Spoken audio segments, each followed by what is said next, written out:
Hola, ¿qué tal? Saludos cordiales. Invitación para una entrevista aquí en el canal del Senado con una mujer que tiene características bien singulares porque ha tenido un largo trayecto en distintas responsabilidades públicas, desafíos, en fin, y que viene con mucho entusiasmo. Vamos a conversar con ella sobre diversos temas. Aquí está su ficha de presentación.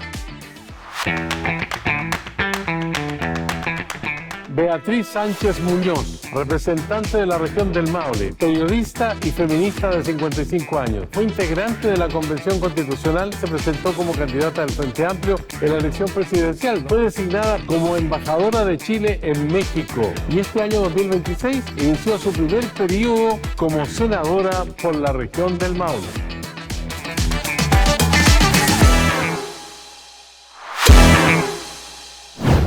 Hola, ¿qué tal? Saludos cordiales. Profundidad de Campos, nueva sesión aquí en el canal del Senado de la República de Chile. Esta vez para una senadora tenemos invitada que se estrena en la Cámara Alta aquí en el Congreso Nacional en la ciudad de Santiago de Chile.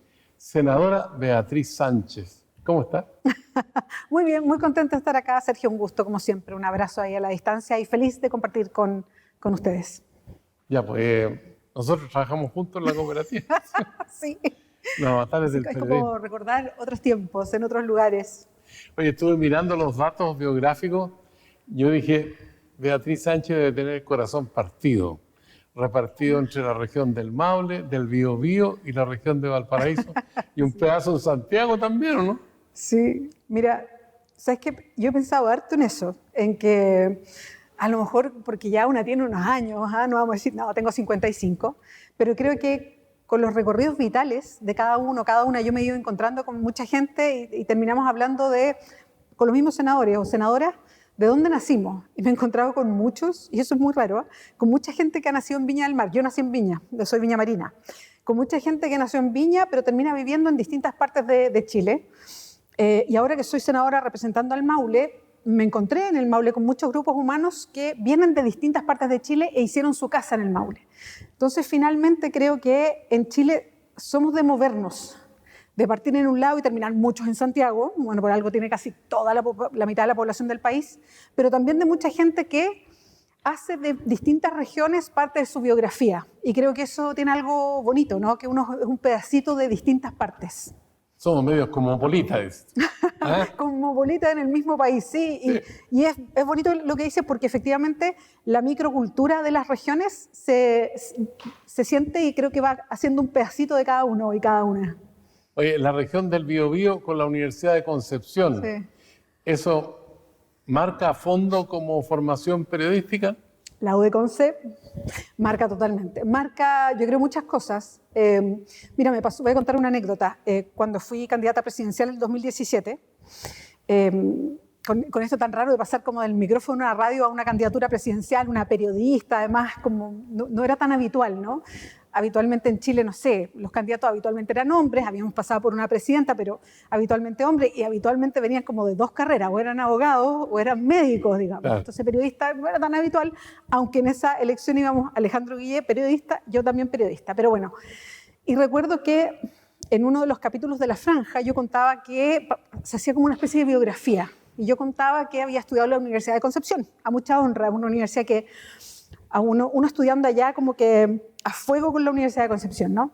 Y me pasaba que después recorriendo Chile, de Arica a Punta Arenas, se me acercaba gente y me decía, como con un orgullo, me decía, yo también soy de la Universidad de Concepción. Porque pasa algo también en Chile que se van rompiendo, que yo además me gusta mucho, que se rompan esos moldes de que hay una tradición muy larga de que los presidentes vengan de la Universidad de Chile o de la Universidad Católica, y es bueno que haya diversidad, por ejemplo, en la representación política, que vengan de otras universidades, de institutos, de otras regiones, y creo que rompiendo esos cascarones también le hace bien a Chile. ¿Gratuidad en la Universidad de Concepción? Yo creo que, ¿O o sea, beca? yo creo en la gratuidad porque creo que la educación es un derecho. Podríamos partir por las universidades públicas y después seguir avanzando, pero me hace mucho sentido la gratuidad. ¿Y sabes cuándo? O sea, creo en eso, pero lo vivencié, digamos, en México. Tenemos una nota Ya. sobre el tema que en este momento está ocupando a mucha gente por una preocupación que tiene que ver con desembolsar lo que pidieron prestado en su momento. Por favor, director, pongámoslo al aire ahora. Solo el 40% de las personas deudoras del crédito con aval del Estado paga, algo que ha llevado a que la deuda total por este concepto bordee los 4 billones de pesos, datos que fueron entregados por el ministro de Hacienda Jorge Quirós y que dejaron en evidencia el alto nivel de morosidad entre quienes utilizaron el CAE para financiar sus estudios superiores. Dentro de este grupo se cuentan 1.800 personas que tienen ingresos superiores a 5 millones de pesos mensuales y que no pagan el CAE. Desde el año 2017 el Estado no ha iniciado acciones de cobro y la deuda por este concepto ha aumentado 8 veces, por lo que instruyó a la Tesorería General de la República a realizar los cobros que incluso podrían terminar en embargos. Actualmente en la Comisión de Educación del Senado se tramita el proyecto de ley de financiamiento para la educación superior FES, que fue impulsado por el gobierno del presidente Gabriel Boric y que busca reemplazar el CAE. ¿Cree que la nueva administración debe darle prioridad a esta iniciativa? El ministro de Hacienda ya ha señalado que no se necesita una nueva ley.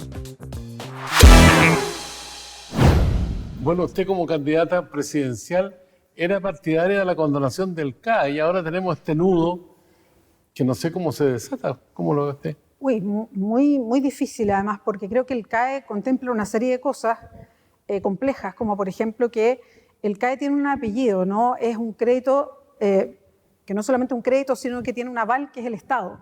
Entonces, el desembolso del Estado, aparte del desembolso de cada una de las familias, el desembolso del Estado es una cantidad de millones y millones y millones de dólares impresionante que la cantidad de ceros no nos caben en la cabeza. Entonces, como sea, es un sistema que está fracasado y que tiene que cambiarse.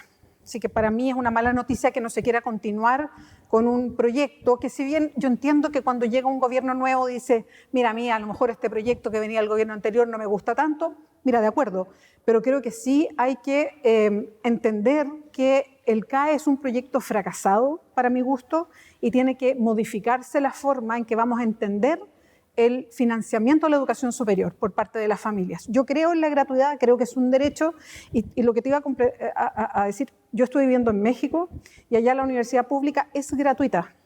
Es gratuita. Se paga una mensualidad que equivale, no sé, por ponerlo en plata chilena, a 10.000 pesos chilenos al año. O sea, es gratuito, ¿no? Solo como un compromiso de estar en el lugar, y estamos hablando de universidades tan prestigiosas como la UNAM, que es la Universidad Autónoma de México, y de altísima calidad, y son gratuitas. Y eso permite una movilidad social de parte de los mexicanos y las mexicanas muy importante. Entonces, la experiencia de universidades gratuitas efectivamente existe en América Latina, existe en muchas partes del mundo, y creo que la gratuidad o ir avanzando en gratuidad le permite a la sociedad responderle a las personas, a los jóvenes y a las personas de una mejor manera. Ahora viene un párrafo adicional. El que cumple 30 años no va a tener derecho al apoyo del Estado. Mira, yo la verdad no entiendo mucho a qué se debe ese anuncio en específico, ¿no? Por varias razones. Una, porque creo que la cantidad de gente que estudia con gratuidad por sobre los 30 años es un número muy pequeño de personas. Entonces, si me dicen que se quiere ahorrar, porque ese es el discurso, ¿no? Se quiere ahorrar, dejando a las personas de más de 30 años que tienen gratuidad, ojo, fuera para ahorrar, no tiene ningún sentido porque es un ahorro mínimo. Y el tema es bien de fondo, porque ¿quiénes son las personas que estudian y que tienen más de 30 años? Son principalmente mujeres, y son mujeres que tuvieron que cumplir roles de cuidado, ¿no? Que tuvieron hijos, hijas, o tuvieron que cuidar a sus abuelas, o tuvieron que cuidar a sus mamás, y por eso postergaron los estudios. Entonces, en el fondo, es afectar a una población que ha sido castigada en Chile a propósito del trabajo que tenía que hacer adentro de su casa, y además es un porcentaje pequeño, que en ahorro no significa nada. Entonces, de verdad que yo pongo un signo de interrogación porque no entendería que como una forma de ahorro se afectara a ese porcentaje pequeño de población que accede a la gratuidad. Ahora, todos estos cambios tienen que ser mediante la legislación con la Cámara y con el Senado, ¿no? Bueno, eso esperamos, y que no todo sea por decreto, ¿no? Sí. Son anuncios hasta ahora, Sergio, no hemos visto detalles, proyectos, algo que esté, a mí me gusta, como las abuelitas, algo que esté escrito y que uno vea todo lo que dice en detalle, ¿no? Ahora, tenemos un Senado que tiene una composición donde la oposición y las fuerzas oficialistas están casi equiparadas, pero con una leve tendencia a favor del oficialismo. Pero la oposición tiene dos caras. Tenemos dos comités. Es bueno explicárselo a la gente porque como yo también, que soy nueva acá, me estoy acostumbrando a la nomenclatura, a los nombres al interior del Senado. Los comités son la forma de organizarse de los distintos partidos al interior, en este caso del Senado, ¿no? Uno se puede agrupar o se puede quedar como su propio partido y se llaman comités, forma de organizarse. Y la oposición, hoy día, los partidos que antes eran de gobierno, hoy día son oposición, más la Democracia Cristiana, más independientes, nos organizamos en dos comités, ¿no? Entonces la oposición hoy día está organizada en dos grupos, por llamarlo así, que por supuesto conversamos, en fin, pero de una manera organizativa estamos en dos grupos. Ya, pero no le gustó mucho cómo se formaron las coaliciones, una para elegir una mesa que fuera de derecha, pero para el año siguiente sea una presidenta socialista de la mesa, ¿no? Por ejemplo, en el caso del Frente Amplio, del Partido Comunista y de la Democracia Cristiana. Mira, lo que pasa es que la primera decisión que toman estos comités o la organización de la oposición es definir quién asume para los próximos 4 años la presidencia de la mesa. A las personas que uno ve sentadas como en el podio de la sala, ¿no? Y quién lleva la sesión. Y eso se negoció y lo negociaron algunos partidos de la oposición, efectivamente, no todos los partidos. Eso motivó como a esta forma en que nos organizamos. Ahora, si bien lo deseable hubiese sido que nos hubiésemos puesto entre todos y todas de acuerdo como oposición, eso a mí, para serte bien honesta, me habría encantado que hubiese sido así, porque efectivamente entre oposición y gobierno, por lo menos en el número de senadores y senadoras, estamos más o menos equiparados. No fue así. Yo creo que esto no significa que no vamos a hacer una sola oposición para los temas que vayamos enfrentando, que esa es otra conversación, para los proyectos de ley que se vayan presentando y para el énfasis que va a poner el gobierno de José Antonio Kast en el Senado. Porque creo que, y me aventuro, y lo digo así, me aventuro a decir que la oposición va a ser una sola si es que aquí se pretende algún tipo de retroceso en derechos que las personas, las familias chilenas han ido conquistando, y no digo en el último gobierno solamente, sino a través de los años. Senadora Beatriz Sánchez, Frente Amplio, región del Maule. Tenemos un invitado especial, no sé si es senadora o senador, que también le quiere hacer una pregunta. Veamos qué nos dice Andrés Silva con la pantalla aquí de Profundidad de Campos. Beatriz, senadora querida, quisiera preguntarte con mucho cariño y mucha admiración también de cómo fue tu paso por México como servidora pública, de cómo se ve Chile, nuestro pueblo hermoso desde afuera, y de cómo también esa hermandad mexicano-chilena a ti también te nutrió en lo personal, en lo familiar y también en tus convicciones respecto de tu trabajo de ahora. Porque para llegar a donde está ahora ha sido un largo camino, ha sido una larga lucha, y creo que uno de los momentos también más importantes ha sido tu pasada por la Embajada de Chile en México. Eso, querida compañera, te mando un abrazo gigante y todo el éxito en este proceso que se viene, donde vamos a ser compañeritos de banco durante 8 años. Senador Ibáñez, buena pregunta. Sí, hay un corazón para el Diego. Bueno, un gran compañero, vamos a estar juntos los dos. De hecho, nos sentamos al lado por 8 años, que además es bien contundente el Senado, que esta posición de elección popular dura 8 años efectivamente, y afortunadamente con Diego hemos construido una relación bien fluida y nos llevamos muy bien, conversamos las cosas bien en profundidad y eso se agradece. A propósito que por lo menos este ciclo de 4 primeros años vamos a estar los dos representantes del Frente Amplio acá en el Senado.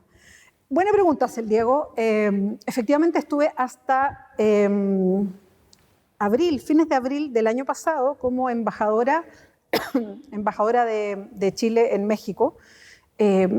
Una responsabilidad gigante, que además fue un orgullo poder representar al país allá.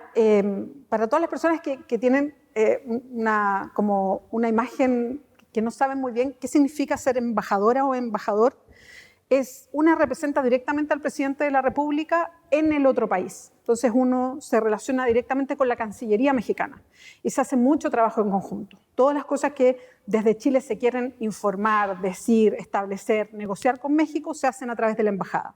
Entonces uno tiene permanentemente mucho trabajo con el país. Y si es un país con el cual además tenemos mucha relación, ya sea comercial, cultural, política, en fin, y además y concreta como lo tenemos con México, porque tenemos un acuerdo de asociación estratégica tan profundo que casi no tenemos con ningún otro país, entonces es una embajada ocupada, ¿no? Así que fue súper interesante. Pero más allá de eso, hay una pregunta que dice Diego, Sergio, que creo que es bien importante. Uno estando afuera de Chile, aprende mucho de Chile. Yo creo que eso para mí fue muy revelador, ¿no? No se ve como un país quebrado, ¿no? No, o sea, al contrario. Hay 2 dimensiones que me interesaron mucho. La primera es la admiración que hay sobre Chile afuera del país. Y es una admiración que viene desde siempre, ¿no? Como chilenos, como chilenas, hemos culturalmente construido algo que es bien difícil, porque Chile queda lejos. Eso lo vemos cuando estamos afuera, no nos damos cuenta viviendo acá, pero somos un país, todo el mundo lo ve, ¿no? Que queda muy lejos, ¿no? Somos pequeños además, o sea, en el concierto mundial de países somos un país que queda lejos y además somos apenas 18, 19 millones de habitantes, muy poquitos. Sin embargo, para todos los países, y esto no solamente me lo decía México, sino todos los otros y las otras embajadoras, Chile es un país responsable, un país culto, un país serio, un país ordenado y organizado. O sea, Chile es un país creíble. Y eso no lo digo por el último gobierno, ni el penúltimo, ni el anterior. Es algo que culturalmente a través de los años hemos ido construyendo y que hace que Chile tenga un respeto instalado en el mundo. Y eso es algo muy valioso, muy valioso.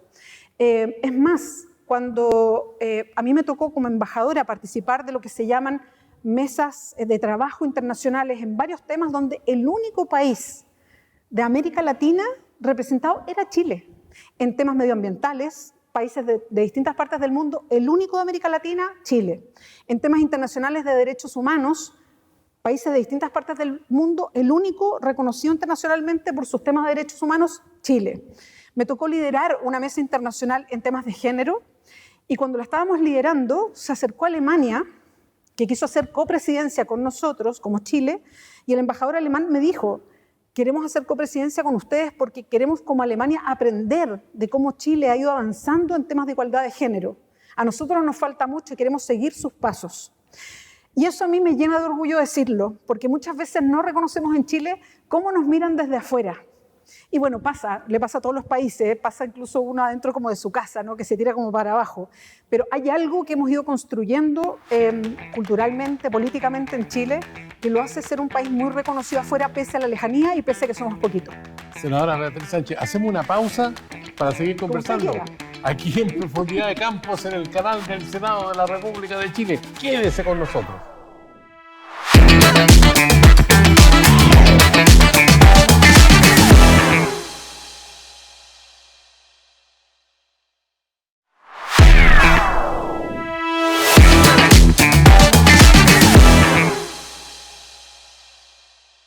Ya estamos de vuelta con la senadora Beatriz Sánchez, de la región del Maule, militante del Frente Amplio. Así es. Ya conversamos con su colega, el único del Frente Amplio es él, ¿no? ¿Sí? Somos 2, exactamente. Son 2 del Así Frente es. Amplio. Usted hacía mención en el tramo anterior a esto de las políticas de género. Con el gobierno de José Antonio Kast, ¿están aseguradas esas políticas para seguir desarrollándose, creciendo o están en peligro? Es una muy buena pregunta, Sergio, porque sinceramente yo no sé. No quiero prejuzgar, porque creo que una cosa es el gobierno de José Antonio Kast en campaña y otra cosa es, como le dicen siempre a los presidentes con guitarra, ¿no? O sea, ya como asumiendo la presidencia.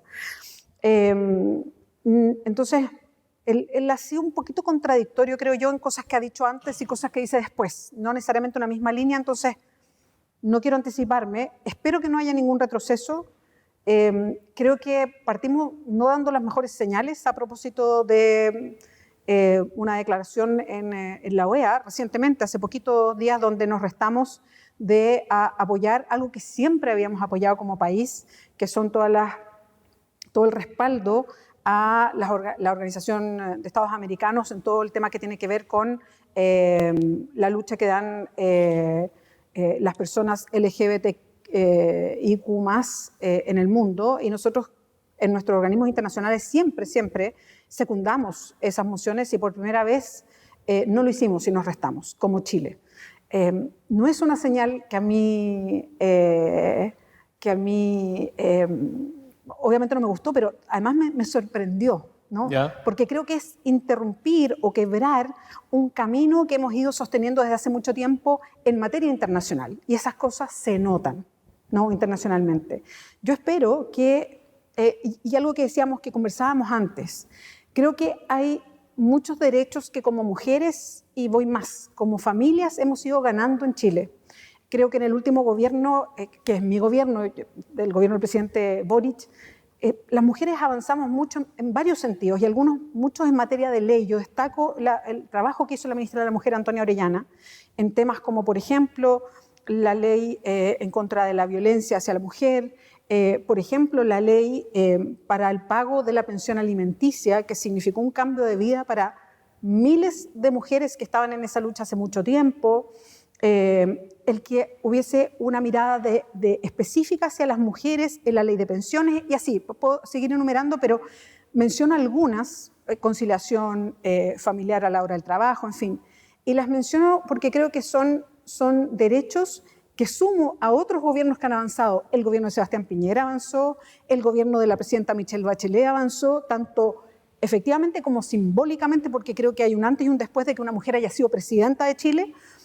Y yo me gustaría pensar que ese tipo de avances son de Estado y no solo de un gobierno. O sea, que Chile tiene un impulso de Estado y que más allá de quién gobierne, hay temas que son más profundos que un solo color político. Lamentablemente, la primera señal que vimos del gobierno de José Antonio Kast quebró un poquito eso. Yo espero que no sea así.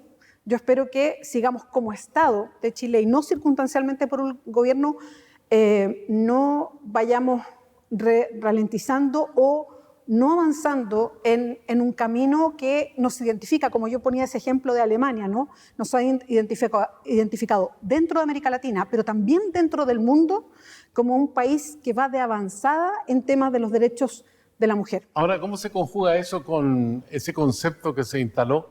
Este es un gobierno de emergencia. No sabemos hasta cuándo dura, porque hay rebajas tributarias. Además, la reconstrucción nacional contempla una rebaja de impuestos de primera categoría, de 27 al 23%, y por otro lado hay un 3% de recorte en todos los ministerios por parejo, según anunció el ministro de Hacienda. Sí, que ahí a mí me gustaría, el recado que yo mando, humildemente como senadora, el recado que le mando al ministro de Hacienda, que se ponga de acuerdo. O sea, o estamos en emergencia económica o le rebajamos el impuesto a las empresas. Pero no entiendo el discurso doble, ¿no? Porque se habla de emergencia, porque todo tiene... A ver, hoy día es el gobierno de José Antonio Kast, no es la campaña de José Antonio Kast. Entonces yo entiendo el discurso campañero, no lo entiendo tanto a la hora de gobernar. Entonces, el ponerle a todo el apellido de emergencia creo que es un poquito cansador ya, ¿no? Porque uno espera que haya un desarrollo de vamos hacia allá, ¿no? Entonces, si vamos a decir que estamos en una suerte de ahorro intensivo, no entiendo que al mismo tiempo se señale que se quiere bajar el impuesto a las empresas, que son las empresas más ricas, e incluso hay varios documentos que han salido en los diarios de a quién beneficia ese impuesto, esa rebaja del impuesto que se llama primera categoría, que básicamente es el impuesto que se baja a las grandes corporaciones, a las grandes empresas. Entonces, cuando uno dice, bueno, pónganse de acuerdo, o estamos en un problema económico o le rebajamos el impuesto a la empresa, pero las dos cosas no caben dentro de una misma bolsa. O sea, vamos a recaudar y ahí yo menos. No entiendo. Va a recaudar, lo que se calcula son 1.800 millones de dólares menos. El tema es, ¿cómo se reemplaza ese cálculo si al mismo tiempo se habla de estrechez económica? Eso yo no lo entiendo. Ahora también está el otro punto que ha sido bien debatido. Son los 43 decretos que estaban para tomar razón en la Contraloría. Y alguien me decía el otro día, lo único que se salvaron fueron las ranitas hasta ahora de Darwin. Sí, porque todos decíamos, ¿y cómo se mete con la ranita de Darwin? Con los pingüinos de Humboldt.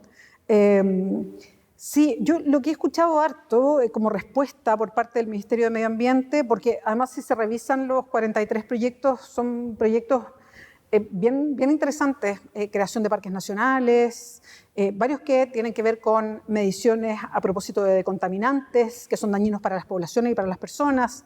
Son además bien descentralizados porque hay proyectos de Arica hasta Magallanes. Entonces, y muchos de ellos vienen por luchas, varios que conozco, no todos, pero varios vienen por luchas de comunidades desde hace muchos años. Algunos decían, bueno, si eran tan importantes, ¿por qué los presentaron a última hora? Pero, 13 decretos lo presentaron el 10 de marzo el gobierno de Bosch. 13, pero hay varios que vienen del 2023, hay varios que son del 2024, hay varios que además se presentaron, después se retiran para mejorar un número, se vuelven a ingresar, o sea, no es que los presentaran por primera y única vez en esa fecha, o sea, hay procesos que tienen, hay varios que están presentados que vienen trabajándose, por decirlo así, desde hace harto tiempo. También es medio inexplicable lo del decreto de la ranita de Darwin, que llevaba muchos meses y de repente se aprobó en 8 horas. Tampoco se entiende mucho también los tiempos de la Contraloría, ¿no? Que me imagino que tiene muchos documentos y mucho trabajo. Pero entonces hay una composición distinta de esos proyectos. Nunca había pasado que 43 proyectos se sacaran de Contraloría así como de un paraguaso, ¿no? Y creo que la señal es bien preocupante nomás, bien preocupante porque son todos que tienen que ver con el medio ambiente y son todos que tienen que ver con una mirada específica. Es la protección de personas o la protección de espacios que Chile quiere poner un acento. Y creo que Chile hace tiempo que viene trabajando en la protección de los océanos y en la protección de lugares específicos del país y creo que hay un trabajo consistente en eso y ojalá no se ponga en riesgo. Bueno, hay que decirle a la audiencia también del canal del Senado que los senadores de la República son elegidos por la ciudadanía, por el pueblo. Y aquí escuchamos la voz del pueblo, también en pantalla, con una pregunta para la senadora Beatriz Sánchez. A ver. Soy de Placeres y hace poco ha estado la delincuencia muy habitual ahí en Placeres, en la mañana, en la tarde, en la noche, entonces estamos preocupados como personas de ahí que hubiera más preocupación en el sentido de los carabineros. Ni en el auto puede uno andar segura en las casas. Entonces eso preocupa a toda madre de cuando los hijos salen, de que lleguen bien, porque hasta por un cigarro a veces le pueden poner un cuchillo o algo. Ahí está sobre este talón de Aquiles que tenemos como sociedad y que tiene que ver con la delincuencia, con el crimen organizado. Senadora. Sí, bueno, ahí hay varias cosas. Creo que hay varias cosas que son materia de ley y hay varias cuestiones que también tienen que ver con cómo se va, todas estas cuestiones, todas estas leyes también haciendo más quizás carne en la ciudadanía, ¿no? Hay una cantidad de leyes en los últimos 4 años que se han ido aprobando en materia de seguridad pública o de seguridad interna o seguridad ciudadana, si se quiere, que son muy importantes. Entonces, creo que es interesante pensar en cómo esta capacidad legislativa se siente en la población, o dicho de otra forma, ¿cuánto más seguras se sienten las personas si hay más materias de ley que tienen que ver con seguridad? Que materia de ley que nos toca a nosotros como senadores, ¿no? Creo que ahí puede haber una especie como de abismo entre nuestra capacidad legal, organizativa, y lo que le llega a las personas. Entonces, creo que quizás también hace falta que, a propósito de lo que se ha hecho, que es, bueno, renovar flotas, equipar mejor a la policía, darles mucho mejor preparación para delitos específicos que hay hoy día, prepararlos más para los nuevos tipos de delitos asociados a lo que decía Sergio, que es el crimen organizado. Cómo el entendimiento de eso, de esa organización, llega a las personas, para que en el fondo este sentimiento vaya de alguna manera haciéndose más vivible, ¿no? Sentirse más seguros, que yo creo que ese es el gran desafío. ¿Cuánto de lo que podemos hacer en un lugar como este, que es el Senado, porque podemos seguir votando muchas leyes que efectivamente tienen un resultado preciso, ¿no? Cambian cosas. No. Pero ¿cuánto de eso la gente lo siente para sentirse más segura? Yo creo que ahí hay un tema de fondo que me parece que es súper interesante de analizar en un país que es leguleyo, como Chile. Nosotros, yo que estoy recién llegada, llevo 2 sesiones del Senado y votamos una reforma constitucional y 5 leyes en 2 sesiones. O sea, uno vota leyes constantemente. Creo que la ciudadanía, a propósito que yo soy periodista, no ve eso, no ve cuántas cantidades de leyes se votan acá adentro. Pero, y que siente como cambio. ¿Cómo encaja eso con esta decisión del Senado por una votación, digamos, mayoritaria de amnistiar a criminales que están en Punta Peuco por derechos humanos y a otros también? Se ha señalado que hay gente que ha cometido crímenes muy grandes, muy terribles y que tendrían la posibilidad de caer en libertad. Bueno, ahí tú ves como contradicciones, eso fue en el Senado anterior, por si acaso yo no estaba, para aclararlo, pero ahí tú ves una contradicción súper grande, por ejemplo, que no favorece nada exactamente a lo que hablábamos, esa sensación de que hay puerta giratoria, impunidad, que a la gente no la meten preso, que hay facilidades para que salgan, de que puede haber temor en las calles. Creo que se comunica poco, hay un abismo entre lo que se hace institucionalmente, lo que llega a las personas, qué significa una ley en la práctica y cómo cambia la vida de las personas, o cuestiones contradictorias como esa, que esta es mi interpretación, por tratar de hacer una ley que favoreciera a las personas que están presas por violaciones a los derechos humanos en dictadura, terminaron haciendo una ley que beneficia a una serie de personas que están hoy día presas por crímenes horribles, ¿no? Incluidos asesinatos muy violentos, asesinatos de niños, niñas, asesinos en serie, en fin, que tenemos 2 casos así en Chile, y se termina metiendo a todos en un mismo saco con una ley que no tiene patas ni cabeza, lo han dicho muchos especialistas. Entonces, creo que toca un tema muy sensible respecto a lo que se hace acá adentro y lo que las personas van leyendo del trabajo que se tiene acá en esta institución. ¿Sabes? Nos queda poco tiempo, así que tengo 2 preguntas para el final. Ya, voy a hablar menos. Pero cortito, no, sí, ya, está bien, vale. Pero la decisión del gobierno de Kast de no adherir a la Declaración sobre los Derechos de las Minorías Sexuales. Lo que hablábamos antes. ¿Qué le parece? Bueno, creo que tuerce un camino que históricamente Chile ha seguido en una constante y con todos los gobiernos hacia atrás. Y para mí es muy preocupante porque significa debilitar nuestra posición siempre muy firme como país dentro del escenario continental y mundial en tema de derechos humanos. ¿Cuáles son las urgencias para la región del Maule? Yo mencionaría 3 de inmediato. La primera, mejor y más empleo. La región del Maule tiene un salario mediano que es 100.000 pesos más bajo que el salario mediano de todo el país. Es la segunda región más pobre de Chile y con menos inversión en ciencia e innovación, pese a que tenemos un circuito de universidades de lujo. Ahí hay un problema. Las familias en el Maule les cuesta llegar a fin de mes y si alguien queda sin trabajo le cuesta mucho encontrar un trabajo de calidad. Ese es uno de los grandes problemas. Segundo, salud, especialistas. Hoy día vamos a quedar con un equipamiento hospitalario de primer nivel, pero no hay especialistas. Estamos a una distancia de Santiago de 2 o 3 horas, 2 en Curicó, 3 en Talca, 4 en Linares, pero no llegan especialistas. Ese es un problema tremendo. Hay una lista de espera, pero gigante para las especialidades. Ese es un gran problema. Salud y salud rural. Y el tercero, conectividad. El otro día se lo decíamos directamente al ministro de Transportes porque estábamos votando una ley que era básicamente para Santiago, cuando en el Maule hay pequeñas comunas, las más rurales, que tienen 2 micros al día, y acá en Santiago estamos con buses con aire acondicionado de 2 pisos, eléctricos, siglo XXI, y en el Maule ni siquiera hay un plan maestro de transportes, conectividad terrestre y digital. Yo diría que esos son los 3 grandes problemas en el Maule. Ya, con la seriedad de estos temas que estamos hablando, vamos a jugar ahora. ¡Epa! A ver, ¿qué propone Sergio Campos? Se trata de un ping-pong. Yo le digo un concepto, una idea, acción, pensamiento, y usted me contesta ¿Está seguro? lo que se le venga a la mente. Ya, Frente Amplio. Uy, compañerismo. Gabriel Boric. A mi presidente. Venezuela. Uy, un país en crisis. Estados Unidos. Donald Trump.